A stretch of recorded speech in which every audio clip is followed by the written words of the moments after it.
Hello vinyl fans, I'm back, and this time it's not with a new record. Instead, I'm here with a new desk dedicated to your vinyl record player.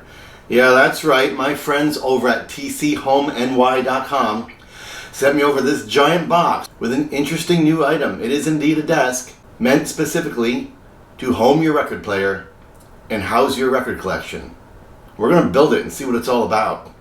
I usually test customer service when I'm considering working with a company for my business, or that company is asking me to review one of their products. Many times that ends in disappointment, and I choose not to use their products for my business, and I choose not to use their products for this channel. However, I am very pleased to tell you that is not the case here. That said, let's build this and see what it's all about. Straight away, I'm pleased to see intense packaging, very strong cardboard, and a lot of packing foam, even in between layers of wood. A lot of the furniture I received does not have any kind of protective material between the layers of parts. So that's a very positive thing to see. I'm going to take the box and push it forward, leaving the free space behind it to construct our desk.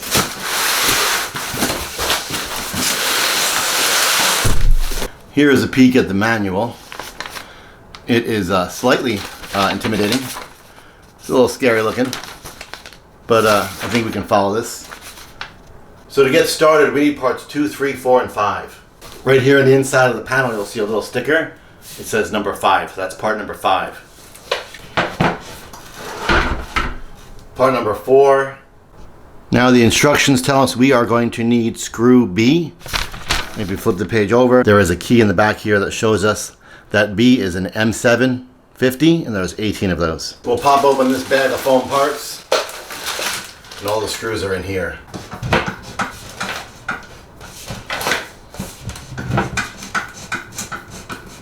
Be careful when screwing these in. Do not over tighten. I'm finding the orientation in the manual to be unclear, so I'm putting this slide rail in the back, and I'm looking at the drawer rails inside the pieces to make sure they are orientated forward. And that's how I'm knowing which one's in the right spot.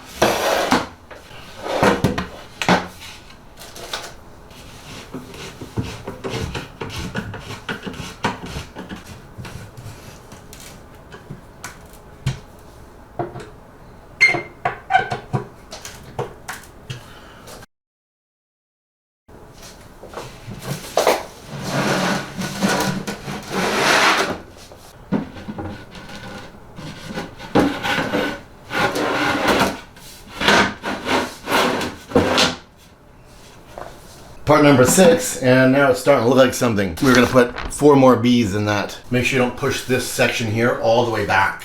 Just push it to where it's flush, because you need a gap in the back. We're going to slide some walls back there later.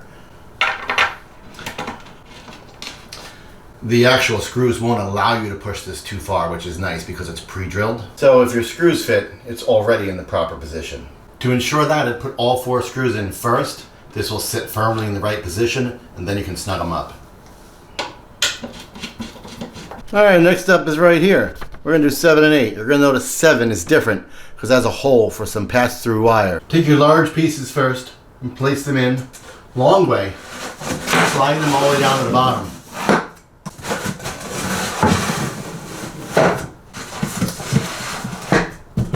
And there you go. Next up is the top. Let's get that on.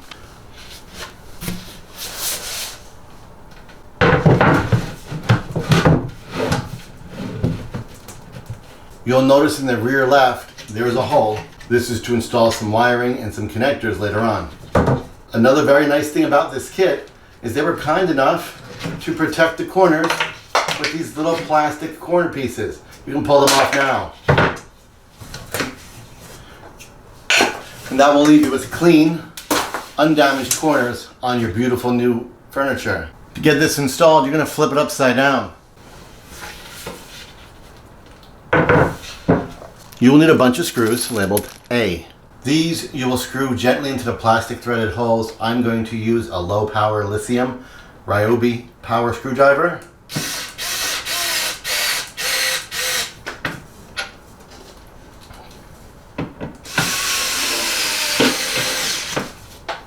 Once your A's are in, we're going to flip it back over, and you're going to notice there are holes in the base of the desk that you will slide this on top of.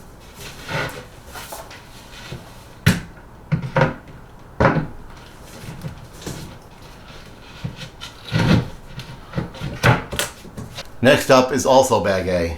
In this bag, you'll have these little locking nubs. If you've never used one of these before, basically you put a screwdriver in here and you turn it. And what happens when you turn it, the locking mechanism that is underneath this board here slides underneath, and then when you turn it, it locks in place to secure this to this. These are not like screws. You're not screwing them in firmly. You're just going to tap it into the hole and then turn it to lock. So we'll press these in. When you press them in, the gap side will face up. Slip it in and turn it to the right. You will feel it engage the pin, and this is now locked in place.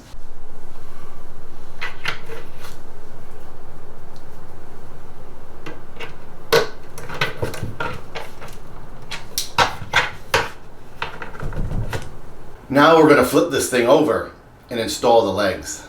I would put something underneath it to protect the surface, because this is the top surface of your new desk. The directions do call for doing it upside down, so we're going to do that. We need part number 15 and screw number Q. This is screw number Q. It's labeled as usual. And I want to again point out how well packed your components are. These are the legs. They've got both foam and bubble wrap over them. The holes are pre-drilled, so lining this up is a no-brainer. You're just going to match up the holes and put your screws in. The bracket makes a V. I would start at the bottom of the V.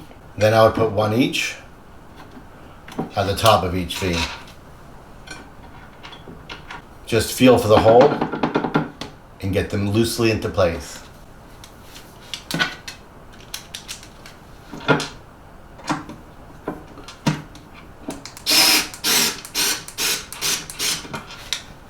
Tighten them down, starting with the bottom of the V. That way, if you make a mistake up here, you have the ability to rock this back and forth and get the screw into place.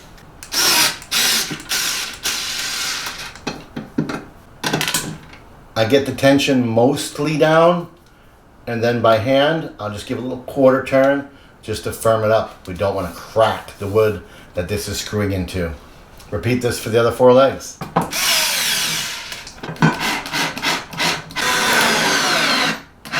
To set these initial screws, place the screw on the plate and then drop it into the hole.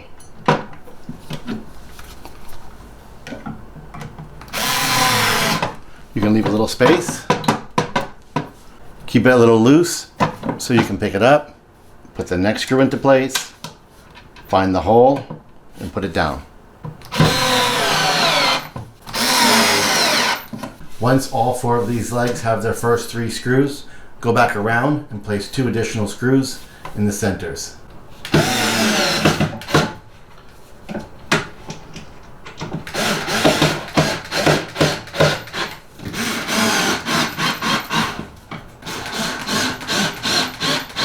And there you have it. All 5 legs are installed. They feel really sturdy. However, considering how much weight this thing will be holding, if you are to fill it full of vinyl records, I would prefer that it was bolted through to a plate on the underside of this bottom panel.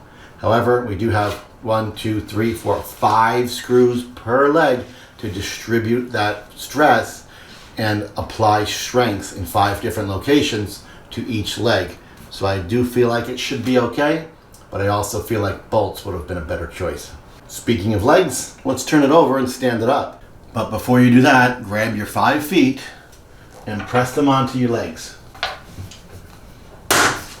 They're pretty tight, so you might want to take 2 thumbs together and push them down.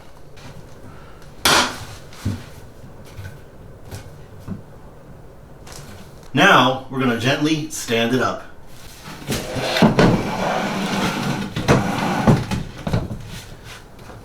When I picked it up, I've hooked my hands into this slot to get a better grip when turning it over. Speaking of that slot, that's the next step in our directions. We'll be connecting these AC and USB sockets into this slot. To do that, we're going to take the cable, run it into the slot, and out the hole in the back.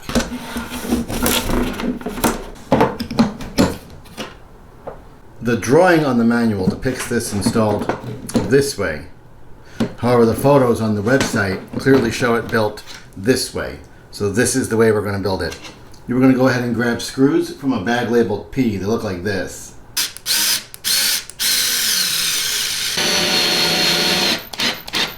We're screwing into wood and securing against plastic. So please don't overdo it, or you'll crack this, potentially warp this, and even strip the wood and have no way to attach this without some form of glue. So be gentle and it will stay firm and fit very nice and flush. As we move along, it's very exciting that I'm actually sitting behind the desk for the first time. We are going to go ahead and build our drawers. This brings us back to our two part A's, the pin and the lock. We'll be taking part 9, laying it face down, and screwing 4 pins into the plastic threads.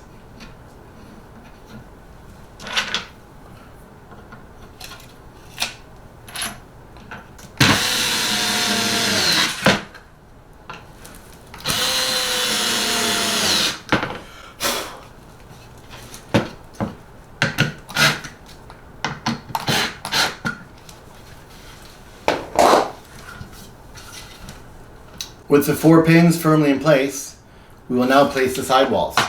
On your directions, that's part 10 and 11. And they look like this. When you install these, the lock holes are facing in, the rails are facing out. Place the locks down.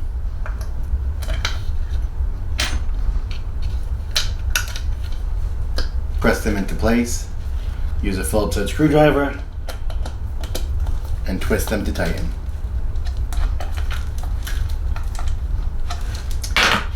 If you did these right, you'll notice that the slots line up across all 3 sides. And you'll be able to take the shelf bottom and wedge it down into the slot.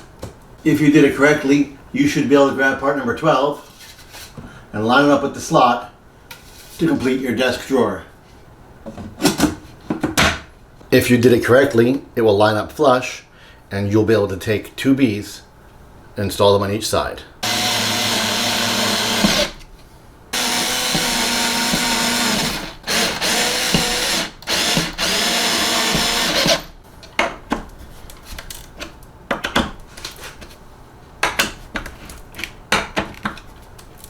And there you have it, a completed drawer. Do the same for the other drawer.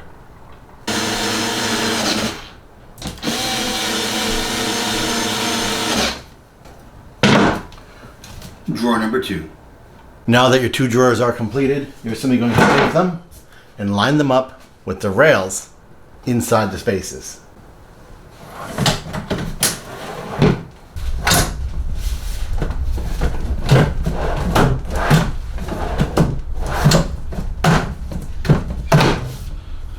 When you put them in, they're brand new and stiff, so don't be shy to give them a good solid push. And once they're in, they'll move smoothly. And you'll have 2 nice drawers. Your desk came with a bunch of these hoops. All you're going to do is take 6 of them, slide them inside the slots. Just like that. You'll see there are holes in there. I'm simply taking this and sticking it in the hole.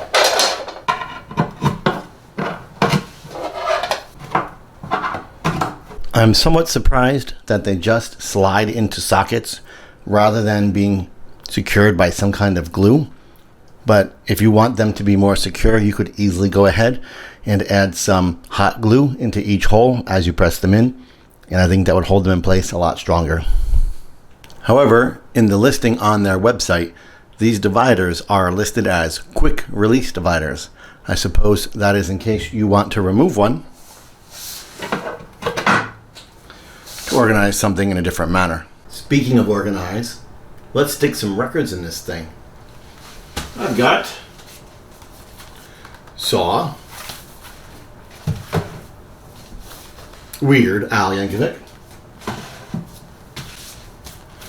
Ghostbusters,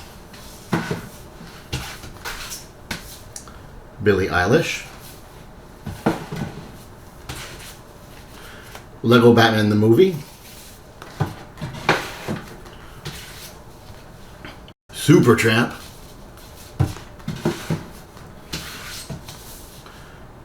Meatloaf, Bat Out of Hell 2,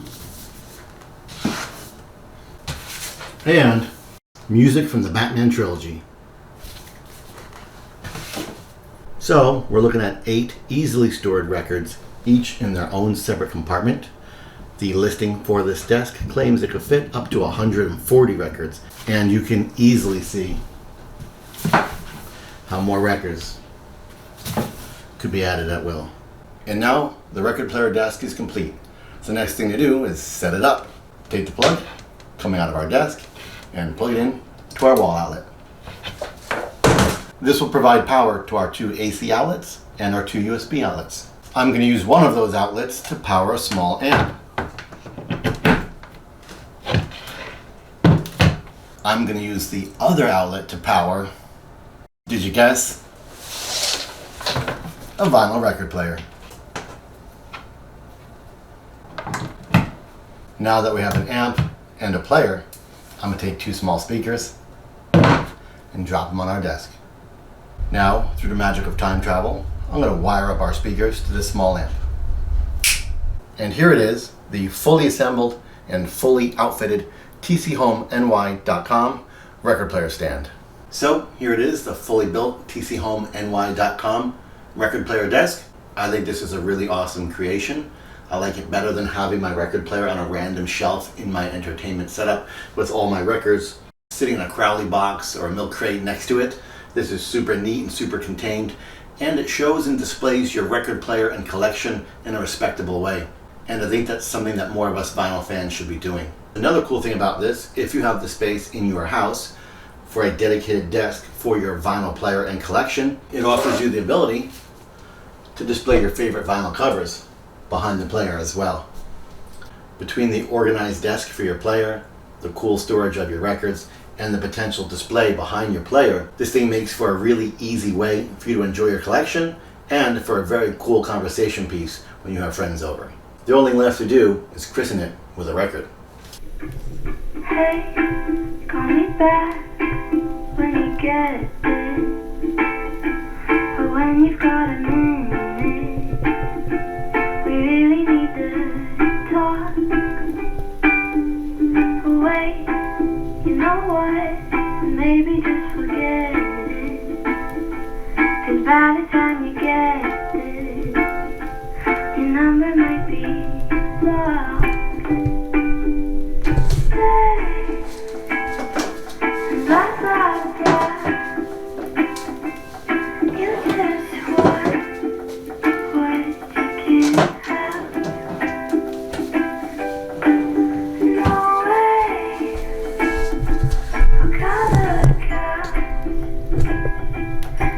Don't stop, I'll call your dad. And I hate to do this to you on your birthday. Happy birthday, by the way. It's not you. I'm gonna go ahead and listen to the rest of this record. I'm Greg Adventure. And this awesome tchomeny.com record player desk was today's adventure.